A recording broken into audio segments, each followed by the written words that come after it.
حضرت انس بن مالک رضی اللہ تعالی عنہ کی حدیث ہے، صحیح مسلم کی حدیث ہے۔ حضرت انس بن مالک رضی اللہ تعالی عنہ فرماتے ہیں کہ ایک دفعہ اللہ کے رسول صلی اللہ علیہ وسلم کے پاس کچھ لوگ آئے اور ان لوگوں نے آ کے کہا کہ اللہ کے رسول صلی اللہ علیہ وسلم ابعث لنا رجالا يعلمون القرآن والسنہ، ہم فلاں فلاں علاقے سے آئے ہیں، مسلمان ہوئے ہیں، آپ کے پاس آ کے ایک ڈیلیگیشن آیا، آپ ایسا کریں ہمارے ساتھ کچھ لوگوں کو ایسے بھیج دیں جو ہمارے ساتھ جائیں اور جا کے ہمارے علاقے کے لوگوں کو قرآن اور سنت کی تعلیم حاصل دے سکیں۔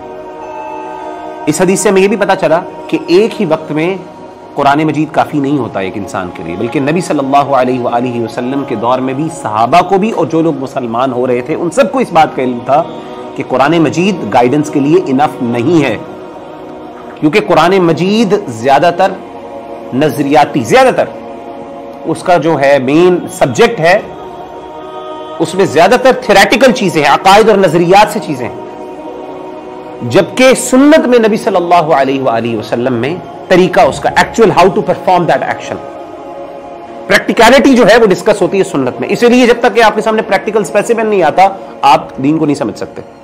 آپ کو دین کا آئیڈیا تو ہے، آپ کو دین کے نظریات کا علم ہے، لیکن عمل کس طرح کرنا ہے اس کے لیے آپ نبی صلی اللہ علیہ وسلم کی سنت کے محتاج ہیں۔ قرآن مجید میں اللہ فرماتے ہیں نماز قائم کرو، اب نماز پڑھنی کیسی ہے یہ نبی صلی اللہ علیہ وسلم کی سنت نے بتانا ہے، آپ اسے اپنے آپ کو دور نہیں کر سکتے۔ اچھا، یعلمون القرآن والسنہ، اے نبی صلی اللہ علیہ وسلم ہمارے ساتھ ایسے لوگوں کو بھیجیں کہ جو ہمیں قرآن اور سنت کی تعلیم دے سکیں۔ آپ صلی اللہ علیہ وآلہ وسلم نے 70 صحابہ کا انتخاب فرمایا، 70 کمپینینز جو تھے اپنے، اور وہ صحابی تمام کے تمام انصاری صحابی تھے۔ انصاری صحابہ کون سے ہوتے ہیں؟ جو مدینہ میں، ان کو انصار اس لیے کہتے ہیں کیونکہ انہوں نے مہاجرین کی مدد کی۔ جب مہاجرین آئے تو انصاری صحابہ نے آ کے ان کو ظاہر ہے ان کو جگہ دی اور رہائش کے لیے۔ اچھا، یہ 70 صحابہ جو تھے انصاری صحابہ، ان کو کہا جاتا تھا القراء، قاری صاحب۔ ہمارے ہاں قاری صاحب کس کو کہا جاتا ہے؟ جو سائیکل پہ آتے ہیں پڑھانے کے لیے۔ سبحان اللہ، صحیح کہہ رہے ہیں، بالکل صحیح بات کی آپ نے۔ اور اس میں ہماری بھی غلطی ہے کچھ، اس میں قاری صاحبان کی بھی غلطی ہے، اس میں معاشرے کی اور سوسائٹی کی بھی غلطی ہے، دونوں کی غلطی ہے۔ سوسائٹی نے بھی قاری صاحب کو ایک سائیکل پہ آنے والے بندے کو جو ٹیوشن پڑھانے آتے ہیں ان کو قاری صاحب قرار دے دیا گیا، اور اسی طریقے سے ان قاری صاحبان نے بھی اپنے آپ کو اس لیول پہ لے آئے ہیں کہ انہوں نے اپنے معیار کو بھی اس لیول تک لے کے آئے کہ ان کے نزدیک بھی یہ چیز ہے۔ حضرت انس بن مالک کہتے ہیں کہ یہ جو 70 صحابی تھے ان کی خاص بات کیا تھی؟ وہ کہتے ہیں ان کی خاص بات یہ تھی کہ یہ راتوں کو اٹھتے تھے، یتلون القرآن ویتدارسون بہ، راتوں کو اٹھتے قرآن مجید کی تلاوت کرتے اور قرآن مجید ایک دوسرے کو سکھایا۔ ان کو قراء کیوں کہا جاتا تھا وہ یہ بتا رہے ہیں۔ اصل اس زمانے میں قاری کی ڈیفینیشن کیا ہوتی تھی یہ وہ بتا رہے ہیں حضرت انس بن مالک۔ راتوں کو اٹھتے، تلاوت کرتے اور اللہ کے سامنے گڑ گڑاتے، قیام اللیل کرتے، تہجد کی نماز میں قرآن مجید کی کثرت سے تلاوت کیا کرتے، اور جو ٹائم باقی بچ جاتا تو اس میں ایک دوسرے کو قرآن مجید سیکھتے سکھاتے۔ اچھا، صبح کے وقت کیا کرتے؟ آپ فرماتے ہیں کہ صبح کے وقت ان لوگوں کا کام یہ تھا، ان صحابہ کا، کہ یہ مدینہ کے جنگلات میں نکلتے، وہاں سے لکڑیاں کاٹ کے لاتے، ان لکڑیوں کو جا کے بازاروں میں بیچتے، اور بیچنے کے بعد اس سے جو پیسے ملتے وہ پیسوں سے کھانا خریدتے، اور کھانا لا کے کس کو دیتے؟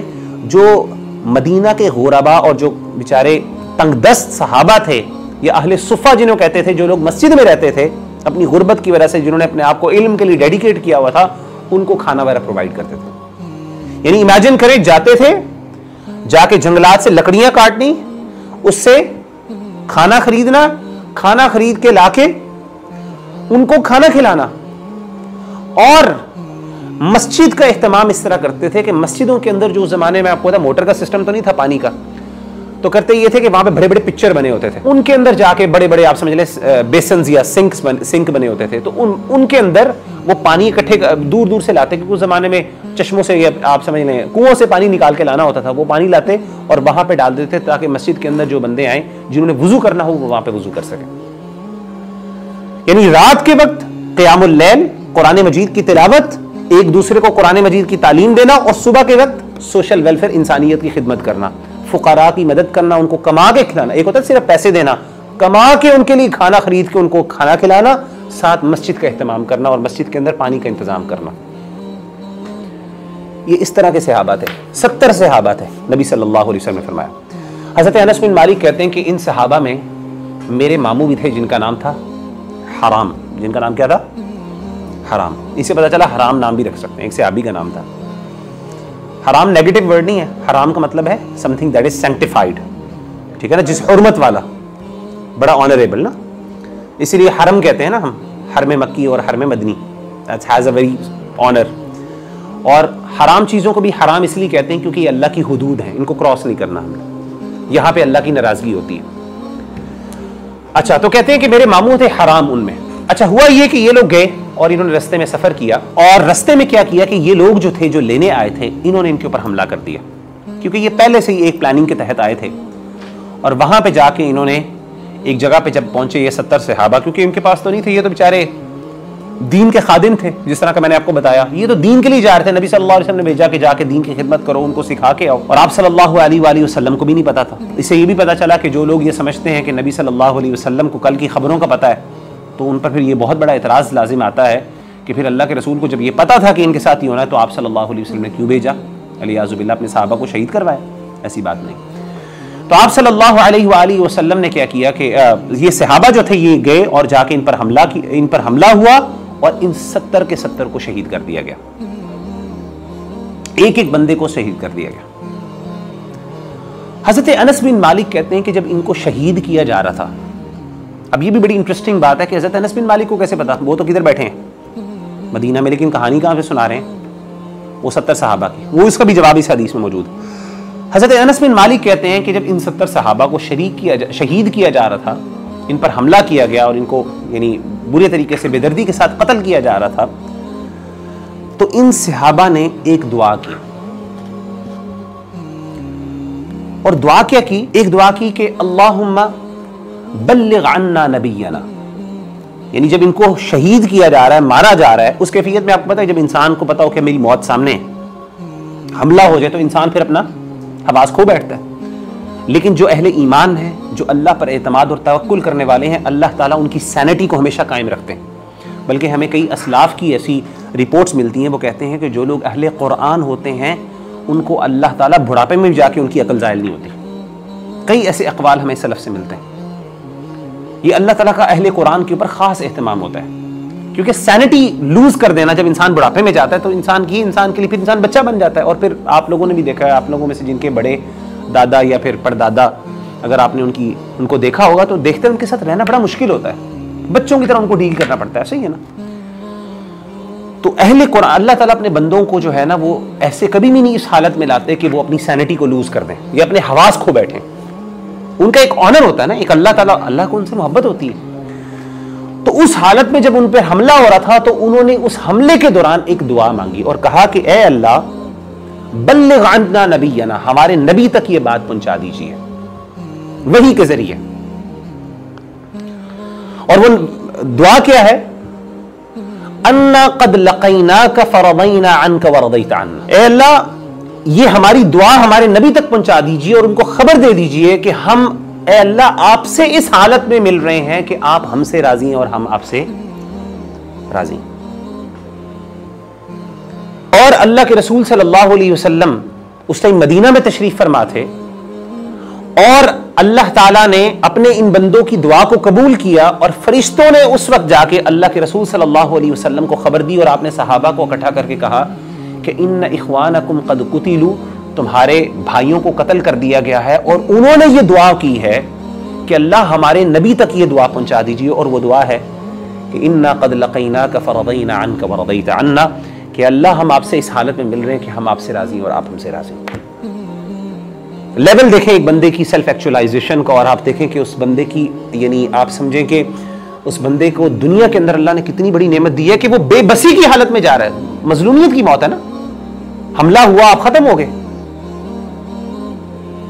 نہ وہ کوئی. اور عجیب بات دیکھیں، آپ عجیب بات دیکھیں کہ ان صحابہ میں سے صرف ایک کے نام کا ہمیں پتہ ہے، اور وہ کون ہے؟ حرام جن کے بارے میں حضرت انس بن مالک نے بتا دیا، باقی وہ سارے گمنام صحابہ ہیں. لیکن اللہ کو وہ اتنے پیارے ہیں، اللہ کو اتنے پیارے ہیں کہ اللہ نے ان کو دنیا کے اندر یہ نعمت دی دی کہ وہ جب اس دنیا سے جا رہے تھے تو وہ خوش ہو کے اور راضی ہو کے اللہ سے جا رہے تھے. یار یہ بہت بڑی بات ہے، کبھی آپ اس پہ نا اکیلے میں بیٹھ کے غور کیجئے گا، آپ کو سمجھ آئے گی کہ اللہ کی یہ کتنی بڑی نعمت ہے کہ ایک انسان کو اللہ یہ فیلنگ عطا کر دیں، سینس آف سیٹسفیکشن عطا کر دیں کہ میں اس دنیا کے اندر جا رہا ہوں تو میں ایک اللہ کے پاس جا رہا ہوں تو خوش ہو کے جائے وہ.